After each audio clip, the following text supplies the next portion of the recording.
नमस्कार दोस्तों, स्वागत है आप सभी का आपके अपने YouTube channel online student D के में। आज हम देखने वाले हैं सीटेट ऑनलाइन एग्जाम 2022-23 के लिए यहाँ पर बाल विकास एवं शिक्षा शास्त्र संबंधित 30 प्रश्नों का प्रैक्टिस सेट। प्रैक्टिस सेट आपकी आने वाली एग्जाम की दृष्टि से काफी महत्वपूर्ण होने वाला है और यहाँ पर काफी सिलेक्टेड क्वेश्चन आपको देखने को मिलने वाले हैं। तो आइए और स्टार्ट करते हैं और देखते हैं आज के हमारे सीडीबी संबंधित 30 अति महत्वपूर्ण प्रश्न। चलिए फर्स्ट क्वेश्चन की बात करते हैं। सबसे फर्स्ट क्वेश्चन है, आनुवंशिकता और पर्यावरण की भूमिका के बारे में निम्न में से कौन सा कथन सत्य है। देखिए यहाँ पर हमें आनुवंशिकता और पर्यावरण की भूमिका जो होती है उसके बारे में सत्य कथन का यहाँ पर चयन हमें इसमें करना है।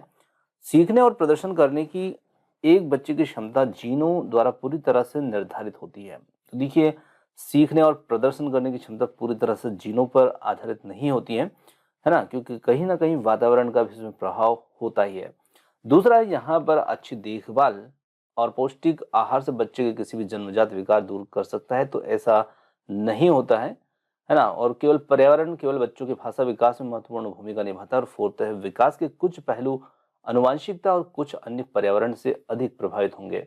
तो यदि सत्य कथन की बात करें तो वो हमारा इसमें रहेगा ऑप्शन नंबर फोर्थ, जो कि है विकास के कुछ पहलू जो होते हैं वो आनुवांशिकता और कुछ अन्य पर्यावरण से अधिक प्रभावित होते हैं। तो बिल्कुल सही बात है कि कुछ पहलू जो है वो हमारे आनुवांशिकता से और कुछ पर्यावरण से प्रभावित जरूर होंगे।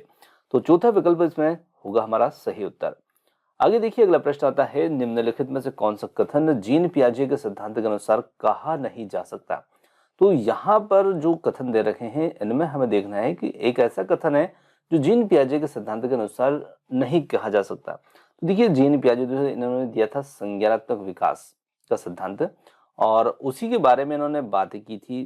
तो उसमें तरह तरह की स्टेज इन्होंने बताई थी, 4 प्रकार की स्टेज बताई थी। तो यहाँ पर हमें उसी के अनुसार प्रश्न को देखना है। बच्चे अपनी दुनिया के बारे में ज्ञान का निर्माण और उपयोग करते हैं, तो ये इन्होंने इनके सिद्धांत में बात कही है। निरंतर अभ्यास से अधिगम होता है, बच्चे अपने पर्यावरण पर अनुक्रिया करते हैं। और फोर्थ है, विकास गुणात्मक चरणों में होता है। तो देखिए, यहाँ पर यदि हम जीन पियाजे के अनुसार देखें तो निरंतर अभ्यास से अधिगम, ये बात इनके सिद्धांत के अनुसार नहीं कही जा सकती है ना। तो दूसरा विकल्प जो होगा वो हमारा इसमें उत्तर होगा। और इस बात को कहने वाले जो थार्नडाइक जो थे उन्होंने एक अभ्यास का नियम दिया है, अभ्यास का सिद्धांत भी दिया है उन्होंने। तो वहां के अनुसार ये बात है, पर यहाँ पर नहीं कही जा सकती। आगे देखिए, निम्नलिखित में से कौन सी पूर्व संक्रियात्मक विचार की एक सीमा नहीं है। प्रतीकात्मक विचार का विकास, अहम मान्यता और अनुत्क्रमणिता, ध्यान केंद्रित करने की प्रवृत्ति। तो यहाँ पर यदि हम देखें तो प्रतीकात्मक विचार का जो विकास है ये पूर्व संक्रियात्मकता विचार की एक सीमा नहीं होगी। ऑप्शन नंबर जो फर्स्ट होगा वो इसमें हमारा उत्तर होगा। आगे देखिए, रक्तस्थान के अलावा निम्नलिखित कारणों से खेल युवा बच्चों के विकास में एक महत्वपूर्ण भूमिका निभाता है। तो देखिए, उस कारण को छोड़ कर के खेल जो होता है युवा बच्चों के विकास में एक महत्वपूर्ण भूमिका निभाता है। तो यहाँ पर यह उनकी इंद्रियों को उत्तेजित करता है, यह समय बिताने का एक सुखद तरीका है। वे नए कौशल को हासिल करते हैं, सीखते हैं और इनका उपयोग किया जाए वे अपने शरीर पर निपुणता प्राप्त करते हैं। तो देखिए, यदि हम देखें तो यह समय बिताने का एक सुखद तरीका है के अलावा, है ना, यानी कि समय बिताने का एक सुखद तरीका है, इसके अलावा खेल जो होता है बच्चों के विकास में भी एक महत्वपूर्ण भूमिका निभाता है। यानी कि हमारा एक सुखद तरीका तो है, उसके अलावा भी यहाँ पर बहुत कुछ फायदे खेल के माध्यम से होते हैं। बच्चे की इंद्रियां उत्तेजित भी होंगी, नए कौशल हासिल होंगे और शरीर पर निपुणता भी प्राप्त करेंगे। तो निश्चित रूप से खेलों के माध्यम से हमारा सर्वांगीण विकास होता है ना। तो यहाँ पर दूसरा विकल्प इसमें हमारा उत्तर होगा। आगे देखिए, निम्नलिखित में से कौन सा प्रश्न बच्चों को गंभीर रूप से सोचने के लिए आमंत्रित करता है। तो एक ऐसा प्रश्न है जो बच्चों को गंभीर चिंतन के लिए आमंत्रित करेगा। सही जवाब क्या है, यदि हम बच्चे से ऐसा पूछेंगे कि सही जवाब क्या है, तो बच्चा क्या गंभीर रूप से सोच करके उसका उत्तर देगा, या हम दूसरे बच्चों से पूछें क्या आप इसी तरह से और स्थिति के बारे में सोच सकते हैं। और थर्ड है, विभिन्न तरीकों से हम इसे कैसे हल कर सकते हैं। और फोर्थ है, क्या आप इसका उत्तर जानते हैं। तो देखिए, यदि हम बच्चों से कक्षा के अंदर जब पूछेंगे कि कोई भी हमारी समस्या है, तो हम बच्चों से पूछेंगे कि विभिन्न तरीकों से हम इसे कैसे हल कर सकते हैं। तो हर बच्चा अपनी अपनी सोच कर चिंतन करके अपना उत्तर यहाँ पर हमारे सामने प्रस्तुत करेगा। तो यहाँ पर बच्चे गंभीर रूप से सोचने के लिए मजबूर होते हैं यदि हम बच्चों से इस प्रकार का प्रश्न रखते हैं कि विभिन्न तरीकों से इसे हम कैसे हल कर सकते हैं। चलिए आगे बढ़ते हैं और अगले प्रश्न की बात करें। तो निम्नलिखित में से कौन सा विकल्प प्रगतिशील शिक्षा का सबसे अच्छा वर्णन करता है? देखिए, प्रगतिशील शिक्षा का जो सबसे अच्छा वर्णन करेगा वही हमारा इसमें उत्तर होगा। तो यहाँ पर यदि हम देखें तो थीमेटिक इकाइयां, नियमित इकाई परीक्षण, रैंकिंग, व्यक्तिगत अधिगम, क्षमता समूह बनाना, छात्रों की लैबलिंग, परियोजना विधि, क्षमता समूह बनाना, करके सीखना, परियोजना विधि, सहयोग से सीखना। तो बात यदि हम प्रगतिशील शिक्षा की करें तो इस शिक्षा के अंदर करके सीखने, परियोजना विधि से और सहयोग से सीखना, इस पर महत्व दिया जाता है प्रगतिशील शिक्षा में। तो ऑप्शन जो फोर्थ है ये हमारी प्रगतिशील शिक्षा का सबसे अच्छा वर्णन करता है। तो ऑप्शन फोर्थ यहाँ पर उत्तर होगा। आगे देखिए, प्रगतिशील शिक्षा के बारे में निम्न में से कौन सा कथन बताता है कि शिक्षा स्वयं की जीवन है? तो यहाँ पर स्कूलों की आवश्यकता नहीं है, बच्चे अपने जीवन के अनुभव से सीख सकते हैं। स्कूलों में शिक्षा सामाजिक और प्राकृतिक दुनिया को प्रतिबिंबित करें और जीवन सच्चा शिक्षक है। स्कूल शिक्षा को यथासंभव लंबे समय तक जारी रखना चाहिए। तो यदि देखें हम तो देखिए, प्रगतिशील शिक्षा के बारे में ऑप्शन नंबर जो सेकेंड है, स्कूल में शिक्षा सामाजिक और प्राकृतिक दुनिया को प्रतिबिंबित करें, ये कथन यहाँ पर प्रगतिशील शिक्षा के बारे में रहेगा। चलिए आगे देखें तो अगले प्रश्न की बात करें। अगला प्रश्न आता है, कोहलबर्ग के सिद्धांत के रूप में निम्नलिखित में से किसे माना जा सकता है? इस सिद्धांत में विस्तृत परीक्षण प्रक्रियाएं हैं या फिर यह नैतिक तर्क और कार्रवाई के बीच एक स्पष्ट संबंध स्थापित करता है। उनका विश्वास है कि बच्चे नैतिक दार्शनिक हैं और फोर्थ उनके सिद्धांत ने ज्ञानात्मक परिपक्वता और नैतिक परिपक्वता के बीच एक सहयोग का समर्थन किया है। तो कोहलबर्ग के सिद्धांत के योगदान के रूप में हम यहाँ पर मान सकते हैं उनके सिद्धांत ने संज्ञानात्मक परिपक्वता और नैतिक परिपक्वता के बीच एक सहयोग का समर्थन किया है। तो कोहलबर्ग का नैतिक विकास का सिद्धांत है, तो उनका जो सिद्धांत है ये संज्ञानात्मक परिपक्वता और नैतिक परिपक्वता के बीच में एक सहयोग का समर्थन करता है। ऑप्शन नंबर फोर्थ जो होगा वो हमारा यहाँ पर उत्तर होगा। चलिए आगे देखते हैं, अगले प्रश्न की बात करें। निकटवर्ती विकास का क्षेत्र संदर्भित करता है। तो देखिए, निकटवर्ती विकास का क्षेत्र किसे संदर्भित करता है? उस विकासात्मक चरण को जब बच्चा सीखने की पूरी जिम्मेदारी लेता है, या एक संदर्भ को जिसमें बच्चे सहयोग के सही स्तर के साथ कोई कार्य लगभग स्वयं कर सकते हैं पर वहां उन्हें सहयोग की आवश्यकता होगी। और दूसरा है, थर्ड है यहाँ पर, उसे सीखने के बिंदु को जब हम सहयोग वापस लिया जा सकता है। और फोर्थ, उस चरण को जब अधिकतम विकास संभव है। तो यहाँ पर एक संदर्भ को जिसमें बच्चे सहयोग के सही स्तर के साथ में कोई कार्य लगभग स्वयं कर सकते हैं उसे हम निकटवर्ती विकास के क्षेत्र से संदर्भित कर सकते हैं। तो दूसरा विकल्प होगा उत्तर। आगे देखिए कि उभयलिंगी व्यक्तित्व में आमतौर पर माने गए पुरुष और स्त्री के गुणों का समायोजन होता है। में दृढ़ और अहंकारी होने की आदत है या समाज में प्रचलित रूढ़िवादी लैंगिक भूमिकाओं का पालन करता है। स्त्री लक्षण वाले पुरुषों को संदर्भित करता है। तो यहाँ पर यदि हम देखें तो देखिए, उभयलिंगी व्यक्तित्व, और उभयलिंगी हम किसे कहते हैं? जिसमें दोनों प्रकार के लिंगों के गुणों का समावेश हो, ऐसा व्यक्तित्व वाला व्यक्ति जो होगा उभयलिंगी व्यक्तित्व होगा। यानी दोनों प्रकार के गुण उसमें शामिल हो, पुरुष और स्त्री के गुणों का समायोजन हो। तो बिल्कुल उभयलिंगी के लिए हम पहले विकल्प को यहाँ पर उत्तर दे सकते हैं। में आमतौर पर माने गए पुरुष और स्त्री के गुणों का समायोजन होता है। फर्स्ट विकल्प होगा यहाँ पर उत्तर। आगे देखिए, अगला प्रश्न आता है, निम्नलिखित में से कौन सा शिक्षक के द्वारा कक्षा में बच्चों के लिए समस्या हल करने के तरीके का वर्णन नहीं कर सकता? अब देखिए, यहाँ पर जो बच्चों के लिए समस्या हल करने के तरीके का वर्णन नहीं कर सकता है वही हमारा इसमें उत्तर होगा। कुछ हल करते समय गलतियों को करने के प्रति ईमानदार रहना, सोच विचार परीक्षण, विभिन्न उत्तरों जैसी शब्दावली का प्रयोग करना, अभिसरण उत्तर वाले प्रश्न पूछना, और यहाँ पर अगला आता है किसी विशेष समस्या को हल करने के बारे में अपनी विचार प्रक्रियाओं पर चर्चा करना। तो यहाँ पर बच्चों के लिए समस्या हल करने के तरीके का वर्णन जो नहीं करेगा वो होगा अभिसरण वाले प्रश्न उत्तरों वाले प्रश्न को पूछना, ऑप्शन नंबर थर्ड। और बाकी यदि हम देखेंगे तो अन्य तीनों विकल्प जो हैं वो निश्चित रूप से समस्या हल करने के तरीके को वर्णित करते हैं। तो तीसरा विकल्प इसमें हमारा उत्तर हो जाता है। आगे अगला प्रश्न आता है, निम्नलिखित में से कौन सा एक संवेग है? डर, ध्यान, उत्तेजना या स्मृति? तो यहाँ पर यदि हम देखें संवेग को तो डर यहाँ पर एक संवेग होगा, ऑप्शन नंबर फर्स्ट। चलिए, 3 साल का बच्चा बताता है कि दूध बूथ पर एक मशीन के द्वारा दूध का उत्पादन होता है। निम्नलिखित में से कौन सा बच्चे की समझ का सबसे अच्छा स्पष्टीकरण यहाँ पर प्रदान करता है? तो बच्चे का जवाब दूध, बूथ से दूध खरीदते समय अपने अनुभव पर आधारित है। बच्चे ने गायों को कभी देखा नहीं और बच्चे का परिवार बच्चे को प्रेरक वातावरण प्रदान नहीं करता।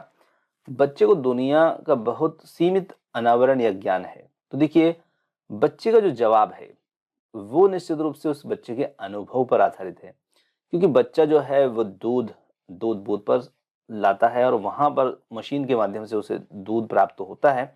तो बच्चे को ऐसा लगता है कि मशीन के माध्यम से दूध का उत्पादन किया जाता है। तो बच्चे ने ये अनुभव किया है और निश्चित रूप से इसी पर उसका उत्तर बन रहा है। तो पहला ही विकल्प यहाँ पर हमारा उत्तर होगा, जो कि बच्चे की समझ के ऊपर स्पष्टीकरण प्रदान करता है। आगे देखिए, अगला प्रश्न आता है, निम्नलिखित में से कौन सा शिक्षक की भूमिका का सबसे अच्छा वर्णन करता है? तो शिक्षक की भूमिका का सबसे अच्छा वर्णन है, एक शिक्षक को निर्धारित पाठ्यपुस्तक का पालन करना चाहिए, पाठ्यक्रम को समय पर पूरा करने के साथ साथ दोहराने के लिए पर्याप्त समय देना महत्वपूर्ण है। थर्ड है, आराम के लिए जगह बनाना जहां बच्चे संवाद के माध्यम से पूछताछ के माध्यम से सीखते हैं। और फोर्थ है, कक्षा में शिक्षक की सबसे महत्वपूर्ण भूमिका अनुशासन को बनाए रखना। तो यहाँ पर देखिए, हम कह सकते हैं इसमें कि आराम के लिए जगह बनाना जहां बच्चे संवाद और पूछताछ के माध्यम से सीखते हैं। तो आराम के लिए जगह का मतलब है कक्षा का हमारा वातावरण जो है वो प्रजातांत्रिक हो, बच्चे एक निसंकोच निर्भय होकर के हमसे संवाद कर सके, पूछताछ कर सकें और सीख सकें। इस प्रकार यहाँ पर शिक्षक की भूमिका का सबसे अच्छा वर्णन हो जाता है। आगे देखिए, अगला प्रश्न आता है, निम्नलिखित में से कौन सी कक्षा समृद्ध शिक्षा को प्रोत्साहित करती है? तो यहाँ पर है वह कक्षा जिसमें खुली गतिविधि कोने हो और विभिन्न प्रकार के बाल साहित्य तक खुली हो, ताक में रखी हो, जो दिन के किसी भी समय प्राप्त की जा सकती है। यानी कि अलमारी है, खुली अलमारी है जहाँ पर साहित्यिक पुस्तकें हैं, है ना, और बच्चों के लिए बाल पत्रिकाएं हैं रखी, और जो दिन के समय किसी भी समय बच्चे प्राप्त कर सकते हैं। दूसरा विकल्प है, अलमारी में अच्छी तरह संगठित सामग्री वाली कक्षा हो जहाँ सामग्री को सप्ताह में एक बार मुक्त खोल खेल के लिए बाहर लाया जाता है। और थर्ड है, यहाँ पर पाठ्यपुस्तक सामग्री के द्वारा संचालित संरचित योजनाबद्ध अधिगम वाली कक्षा। फोर्थ वह कक्षा जिसमें प्रदर्शित विभिन्न प्रकार की सामग्री बच्चों की पहुंच से परे हो ताकि सामग्री लंबे समय तक चलती रहे। तो देखिए, हमारे लिए यहाँ पर समृद्ध शिक्षा के लिए जो प्रिंट समृद्ध माहौल बच्चों के लिए होना चाहिए, तो वो तब होगा जब कक्षा ऐसी हो जिसमें खुली गतिविधि कोने हो, विभिन्न प्रकार के बाल साहित्य खुली सेल्फ में रखी हो और जो दिन के समय किसी भी समय प्राप्त की जा सके। तो ऐसा जो माहौल रहेगा वो एक समृद्ध शिक्षा को प्रोत्साहित करेगा और पहला ही विकल्प इसके लिए उत्तर होगा। निम्नलिखित में से कौन सा कक्षा में पाठ्यपुस्तकों की भूमिका का सबसे अच्छा वर्णन करता है? पाठ्यपुस्तिकाएं वे राज्य या राष्ट्र में अधिगम को एक रूपता को बनाए रखती हैं। वे अध्ययन के पाठ्यक्रम के बारे में शिक्षक के माता पिताओं को मार्गदर्शन प्रदान करते हैं। वे संसाधन रहित संदर्भ में सबसे अधिक संसाधन बनाते हैं या वे कक्षा में उपलब्ध संसाधन और संदर्भ सामग्री में से एक है। तो यदि हम पाठ्यपुस्तक की बात करें, उनकी भूमिका की बात करें, तो वे हमारे कक्षा के उपलब्ध संसाधन और संदर्भ सामग्री में से एक होती हैं। और चौथा विकल्प होगा उत्तर। राष्ट्रीय पाठ्यचर्या फ्रेमवर्क 2005 ने अपनी समझ रिक्त स्थान से प्राप्त की है, व्यवहारवाद, रचनावाद, संज्ञानात्मक सिद्धांत या फिर मानववाद। तो देखिए, राष्ट्रीय पाठ्यचर्या फ्रेमवर्क 2005 ने अपनी समझ रचनावाद से प्राप्त की है, ऑप्शन सेकंड होगा इसमें उत्तर। अगला प्रश्न है, कक्षा में बच्चों को प्रेरित समझा जा सकता है यदि वे कक्षा में अनुशासन बनाए रखते हैं, वे सभी उपस्थिति में नियमित हों, या वे शिक्षक से स्पष्टीकरण प्राप्त करने के लिए प्रश्न पूछते हैं, वे अच्छी तरह से वर्दी पहने स्कूल में आते हैं।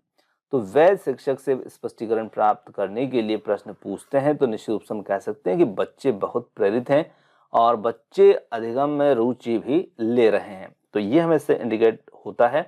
तो थर्ड विकल्प होगा इसमें हमारा उत्तर। आगे देखिए, निम्नलिखित में से कौन सा बच्चों में अधिगम सुधार करने के लिए सबसे अधिक उपयुक्त होगा? शिक्षक को विभिन्न उदाहरण चित्रों का उपयोग करके विषय की व्याख्या करनी चाहिए, या कक्षा में सभी प्रकार की शिक्षण सामग्री होनी चाहिए, और शिक्षक को वास्तविक जीवन की परिस्थितियों पर बच्चों को एक दूसरे से साथ बातचीत करने पर मदद करनी चाहिए, नियमित मूल्यांकन परीक्षा आयोजित होना चाहिए। तो यहाँ पर हम कह सकते हैं कि शिक्षक को वास्तविक जीवन परिस्थितियों पर बच्चों को एक दूसरे के साथ बातचीत करने में मदद करनी चाहिए, और थर्ड विकल्प होगा इसमें उत्तर, जो कि बच्चों के अधिगम को सुधार करने के लिए सबसे उपयुक्त होगा।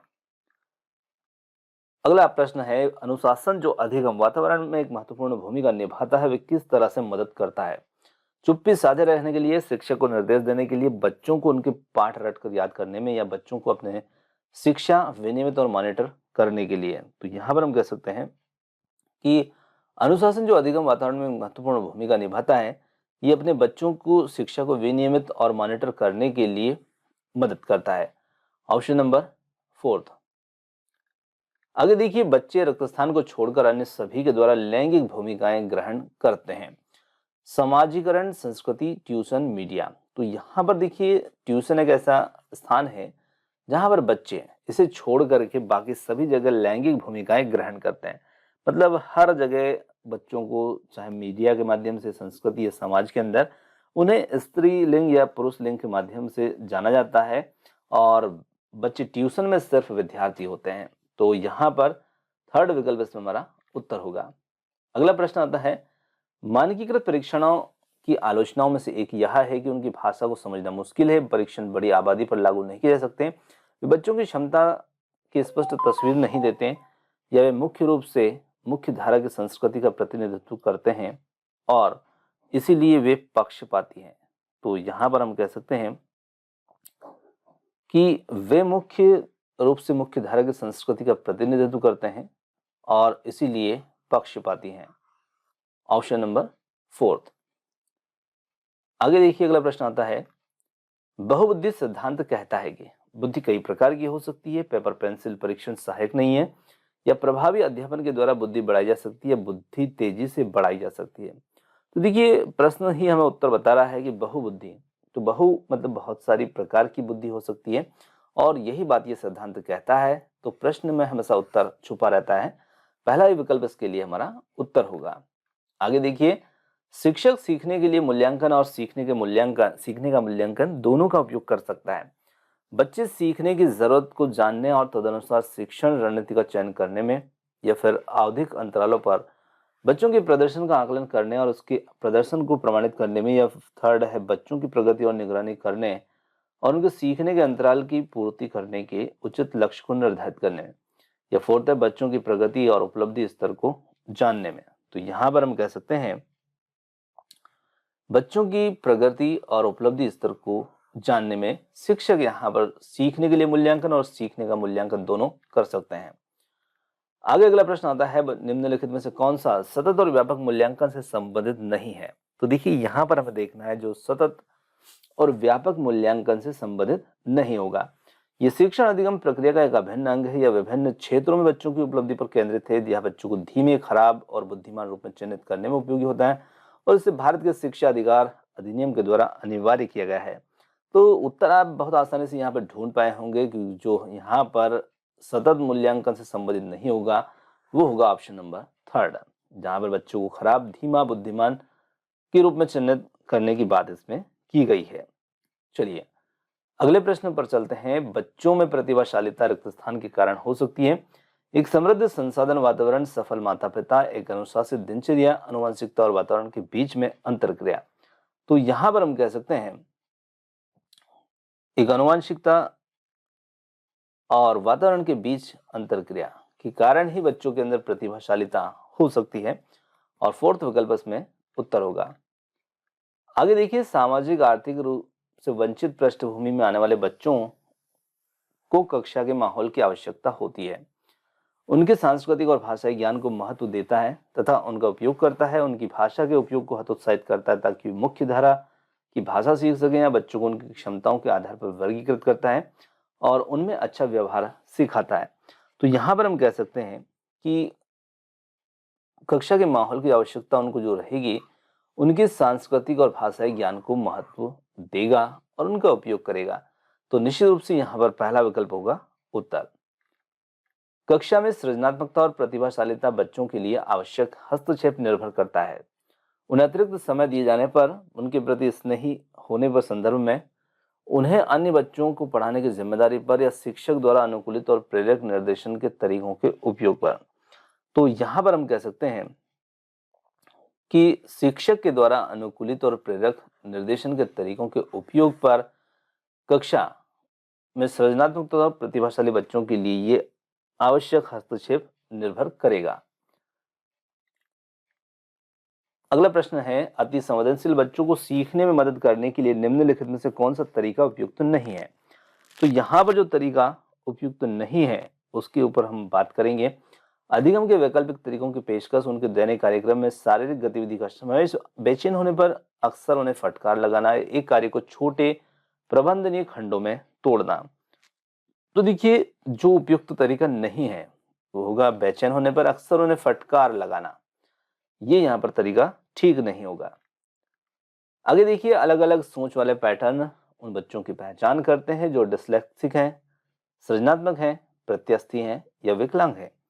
तो देखिए, पैटर्न जो होते हैं ये उन बच्चों की पहचान करते हैं जो बच्चे सृजनात्मक हैं, और जो दूसरा विकल्प इसमें हमारा उत्तर होगा। चलिए दोस्तों, यहाँ पर आज का हमारा जो प्रैक्टिस सेट है वो समाप्त होता है। क्वेश्चन आपको कैसे लगे कमेंट्स करके जरूर बताइएगा, और वीडियो पसंद आया तो वीडियो को लाइक, शेयर एंड चैनल को सब्सक्राइब करना मत भूलिएगा। आपने समय दिया उसके लिए बहुत बहुत धन्यवाद। Thanks for watching. मिलते हैं जल्दी एक और नए किसी वीडियो के साथ। धन्यवाद।